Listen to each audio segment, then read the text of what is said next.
সন্ধে হলেই প্রতিদিন বড়মশাইয়ের আবদার থাকে, আজকে এটা বানাও তো কালকে ওটা বানাও। গতকালকে যেরকম চাউমিন করেছিলাম ভেজ, আজকে বললো আলু দিয়ে বড়া ভাজো, মুড়ি দিয়ে খাবো। তাই আর কি ছটফট আলুগুলোকে চৌকো চৌকো করে কেটে একটু ভাপিয়ে নিলাম। তারপর একটু বেসন, চালের গুঁড়ো, হলুদ, নুন আর কালো জিরে দিয়ে ভালো মতন ব্যাটারটাকে গুলিয়ে নিলাম।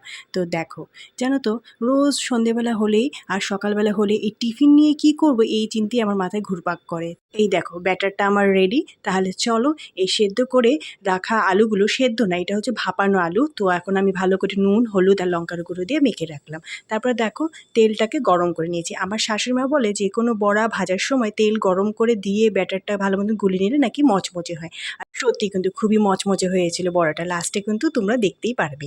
তাহলে চলো, কড়াইতে তেল গরম হয়ে গেছে, এখন একে একে করে বড়াগুলো ভেজে নিই।